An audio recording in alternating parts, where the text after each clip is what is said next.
अस्सलाम वालेकुम। दोस्तों, आज इस वीडियो में हम आपको बताने वाले हैं कि ऐसे कुत्ते का वाकया जिसको सुनकर आप हैरान और परेशान हो जाएंगे। एक ऐसा कुत्ता जो इंसानी जुबान बोलने लगा, जिसको देखकर एक चोर मुसलमान हो गया। वाकई ये वाकया आपको अंदर से सोचने पर मजबूर कर देगा। आपसे गुजारिश है कि इस वीडियो को आखिर तक जरूर देखें। तो चलिए वीडियो शुरू करते हैं। एक मर्तबा का वाकया है।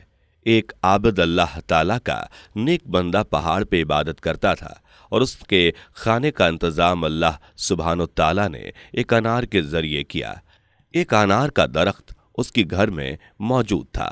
हर रोज अल्लाह ताला उसे 3 अनार अता करता और वही उसका रिज्क थे, वहीं उसकी रोजी थी। एक मर्तबा अल्लाह ताला को इम्तिहान मंजूर हुआ और अल्लाह ताला ने उसका इम्तिहान लेने के लिए एक दिन अनार नहीं अता फरमाया। उसने सब्र किया। दूसरे दिन भी अल्लाह सुब्हानो ताला ने उसे अनार नहीं अता फरमाया। तीसरे दिन भी अल्लाह ताला ने उसे अनार की नेमत से महरूम रखा, क्योंकि इम्तिहान ले रहा था। भूख के मारे बहुत परेशान हो गया था। उस पहाड़ से बाहर निकल आया। जब वह बाहर निकल के आया तो उसे एक घर नजर आया। वह घर एक मुसलमान का था, लेकिन वह मुसलमान एक चोर था। अल्लाह ताला की इबादत तो दूर की बात, वह अल्लाह के बंदों को भी कभी खुश नहीं करता था। वह लोगों का माल चुराया करता था। वह सिर्फ एक नाम का मुसलमान था। उसके अंदर ऐसा कोई भी अमल नहीं था जिसकी वजह से उसको एक अच्छा मुसलमान कहा जा सके। बहरहाल उस इंसान ने सोचा कि मैं उस मुसलमान के घर में जाकर कुछ खाना मांग लेता हूं, लेकिन मैंने सुना है कि यह शख्स चोर है। छोड़ो, चोर है तो क्या हुआ, इस वक्त मैं भी तो भूखा हूं, परेशानी के आलम में हूं। मुझे जान बचाने के लिए किसी की मदद की जरूरत थी और यही शख्स मेरी मदद कर सकता था, क्योंकि इसके सिवा मदद करने वाला कोई न था। यह सोचकर चोर के दरवाजे के पास वो पहुंच गया। उसने दरवाजे पर जाकर दस्तखत दी। उस चोर ने दरवाजा खोला और पूछा, तुम कौन हो, कहां से आए हो, तुम मुझसे क्या मांगते हो? तो आबिद कहने लगा, पहाड़ी के ऊपर जो घर है उस घर में मैं अल्लाह ताला की इबादत करता हूँ। काफ़ी अरसे से मैं वहीं रहता हूँ। अल्लाह ताला ने मेरे खाने का वही इंतज़ाम किया था, यानी अनार का वह एक पेड़ मेरे इबादत खाने में उगाया था। मुझे हर रोज़ 3 अनार मिल जाते थे और मैं अनार खा लेता और दिन रात अल्लाह ताला की इबादत में मशगूल रहता था। लेकिन ना जाने मेरे साथ क्या हुआ, 3 दिन से मुझे अनार नहीं दिया गया और मैं भूख से निढाल हो चुका हूँ। मैं बहुत भूखा हूँ। अगर तुम्हारे घर में खाने की कोई चीज़ है तो मुझे दे दो, मैं उसको खाकर अपनी भूख को मिटा सकूं। यह सुनकर चोर के दिल में ना जाने ख्याल आया। उसने कहा, अच्छा ठीक है, मेरे घर में खाने को तो नहीं है, कुछ चीज़ें मौजूद हैं, लेकिन हाँ, अपने कुत्ते के लिए 4 रोटी रखी थी। अगर वह तुम खाना चाहते हो तो वह मैं तुम्हें दे सकता हूँ।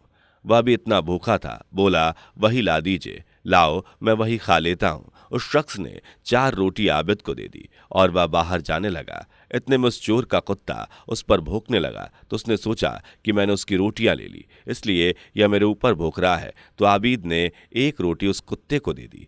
1 रोटी खाकर कुत्ता फिर से भौंकने लगा, तो उसने दूसरी रोटी भी कुत्ते को दे दी। 2 रोटी खाने के बाद भी कुत्ता अभी भी भौंक रहा था। उसने तीसरी रोटी भी कुत्ते को खिला दी।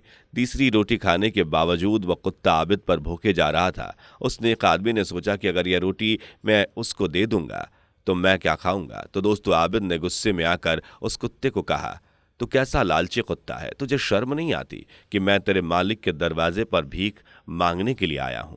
तेरे मालिक के दरवाजे पर मैंने दस्तखत दी है। तेरे मालिक ने मुझे 4 रोटियां भेज दी और 4 रोटियां तो खा गया, लेकिन अभी भी तू भूख रहा है। कितना बेशर्म है तू, कितना लालची है। फिर वह कुत्ता इंसान की तरह जवाब देने लगा, मैं तो बेशर्म हूं, लेकिन तुझसे बड़ा बेशर्म नहीं हूं। वो इसलिए क्योंकि वह तुझे बगैर किसी मशक्कत के, बगैर किसी मेहनत के, तेरे परवरदिगार, तेरा करीम मौला, जो किसी मशक्कत के मुद्दत से खिला रहा है। 3 दिन तुझे रब ने अनार अता नहीं फरमाया तो तू एक चोर के दरवाजे पर भीख मांगने के लिए आ गया। मैं तो बेशर्म हूं, लेकिन तुझसे बड़ा बेशर्म नहीं हूं। तू तो अल्लाह ताला का इबादत गुजार था।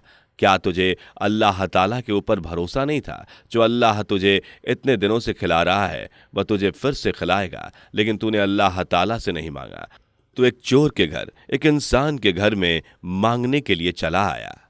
तूने अल्लाह ताला से नहीं मांगा, दोस्तों देखिए, कुत्ता उस आबिद को सबक सिखा रहा था। यह सुनते ही उस नेक इंसान ने यह सुनकर रोना शुरू कर दिया। वह समझ गया कि वह जो कर रहा था वह बहुत गलत था। वह अपने रब को छोड़कर एक इंसान के घर में मदद मांगने के लिए आया था, इसलिए उसने उस रोटी को वहीं फेंक कर फिर से अपनी इबादत खाने में पहुंचा और अल्लाह के हुजूर सजदे में गिर गया और रो रो कर अल्लाह ताला से माफी मांगने लगा। ऐ परवरदिगार, ऐ मेरे मालिक, मुझे माफ कर दे।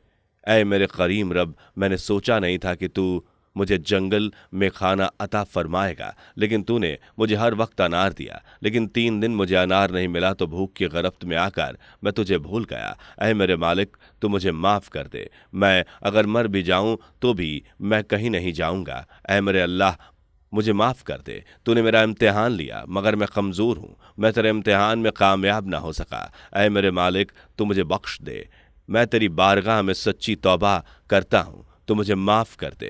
तेरे अलावा मेरा कौन है? मेरे मालिक, तू मुझे माफ़ कर दे, तू मुझे माफ़ कर दे। उसका इतना कहना था कि अल्लाह ताला ने उसकी दुआ कबूल कर ली और उसे माफ़ कर दिया और दोबारा से अल्लाह ताला ने उसे अनार की नेमत अता कर दी। दोस्तों, इस वाक़ये से हम लोगों को यही सबक लेनी चाहिए कि चाहे जैसे भी हालात हों, हमें अल्लाह ताला के ऊपर तवक्कुल, भरोसा रखना चाहिए और जैसे भी हालात हों अल्लाह ताला का शुक्र अदा करना चाहिए, क्योंकि जो बंदा अल्लाह ताला के ऊपर भरोसा करता है और अल्लाह ताला की नेमत पर अल्लाह ताला का शुक्र अदा करता है तो अल्लाह ताला उसे कभी तन्हा नहीं छोड़ता। आखिर में अल्लाह ताला से दुआ करता हूँ कि ऐ परवरदिगार, तू हमें इस कहानी से सबक हासिल करने की तौफीक अता फरमा। आमीन सुम्मा आमीन।